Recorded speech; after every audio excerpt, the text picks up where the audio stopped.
This is Optimal Finance Daily, episode 1142, How to Rebuild Your Credit Using Credit Cards Wisely, Part 1, by Ramit Sethi of IWillTeachYouToBeRich.com. And I'm Dan, I'm your host, and this is where I read to you from some of the best blogs on personal finance every single day, including weekends and holidays. And we actually have 5 shows where we do that, and each covers different topics, so you can search for Optimal Living Daily wherever you're hearing this to find all 5 of our podcasts.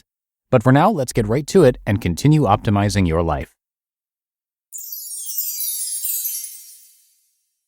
How to Rebuild Your Credit Using Credit Cards Wisely, Part 1, by Ramit Sethi of IWillTeachYouToBeRich.com.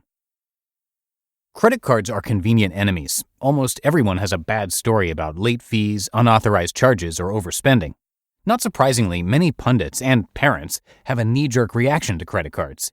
Using credit cards is the worst financial decision you can make, they shout. Cut them all up. What an easy battle cry for people who want simple solutions and don't realize the benefits of multiple sources of credit. But from one perspective, credit cards are like a delightful gift from heaven. If you pay your bill on time, they're actually a free short-term loan. They help you keep track of your spending much more easily than cash. They let you download your transaction history for free. Most offer free warranty extensions on your purchases and free rental car insurance. But, unfortunately, there's more to them than that. The truth about credit cards lies somewhere between these two extremes. As long as you manage them well, they're worth having. If you can avoid the unreasonable fees and tricks, credit cards offer exceptional benefits. To get the most out of using credit, you need to optimize your credit cards and use them as a spearhead to improve your overall credit. This is all the more important in the wake of the credit crisis. If you don't have good credit, it may be difficult to get an affordable home or car loan even if you have high income. Note, the following is an excerpt from the first chapter of my New York Times best-selling book, I Will Teach You to Be Rich. How to Rebuild Your Credit with the Right Card. Whether you've never had a credit card before or you're thinking about getting an additional card, there are a few things to think about. Avoid those credit card offers you receive in the mail. Let's cut to the chase. If you hate those credit card offers in the mail as much as I do, visit optoutprescreen.com to get off their lists. The average American receives 20 credit card offers every year, and 4 out of every 1,000 people accept them. The numbers are markedly different for students, though. Out of every 1,000 students who are mailed offers, 150 accept them, an astonishingly high number.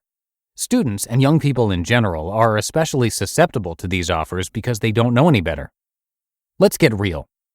Taking a credit card offer you get in the mail is like marrying the first person who touches your arm. 99% of the time, it's the easy decision, not the right one. Most people know better and go out and find what's best for them. They don't just settle for the horrible offers that fall in their lap. For something as important as your credit, make the effort and pick a good card. There are options if you're young and/or have no income. Getting your first credit card can be tricky, especially if you're young, but there's an easy solution. Get a secured credit card. These are cards that require you to put down a few $100 in a savings account, and then the bank uses that as collateral to issue you credit. After a few months, assuming you've behaved responsibly, you can graduate to a regular or unsecured credit card. To get one, call your bank and ask about it. Avoid cash-back cards, which don't actually pay you much cash. People get really mad at me when I say this, but cash-back cards are worthless. They say, get 1% back on all your spending. Wow, if I spend $2,000 per month on my credit card, I'll get back $20. But Ramit, you might say, $20 is better than nothing. Sure, but what if you could save more by getting a free $500 flight? It wouldn't be as obvious as receiving money each month, but in the long term, you'd save more with a travel rewards card. Compare cards online. The best way to find a card that is right for you is by researching different offers online. Try bankrate.com. In most cases, the simplest credit cards are offered by your bank, so this is often a good place to look. They'll connect with your bank account, and you can choose from a variety of options, including credit limit, rewards, and more. On the plus side, they're easy to get without much research. The downside is that the rewards are usually fairly mediocre. Rewards are important. You're going to be using this card a fair amount, so make sure the rewards it offers are something you'll actually want. I travel a lot, so I got an airline card that gives me free companion tickets, free flights, and points for every dollar I spend and every mile I fly. I get multiple free flights per year, and each one saves me about $350. But if you hardly ever travel, this card wouldn't make sense for you. Bottom line, if you're getting a rewards card, find one that gives you something you value. Don't go card crazy. Now that you're in the market, you might be tempted by any number of card offers. But don't overdo it. There's no magic number of cards you should have. But each additional card you get means added complexity for your personal finance system. 2 or 3 is a good rule of thumb. The average American, by the way, has 4 credit cards. Your credit score is based on overall sources of credit. Remember, there are other sources of credit besides credit cards. These include installment loans, such as auto loans, personal lines of credit, home equity lines of credit, and service credit, like utilities. Take it slow, says Craig Watts of Fair Isaac Corporation, cautioning against prescribing a specific number of credit sources. Quote, "It depends on how long you've been managing credit. The less information in your credit report, the higher the prominence of each new report. For example, if you're in college and you only have 1 credit card in your name, when you open another account, the weight of that action is more than it would be 10 years down the line.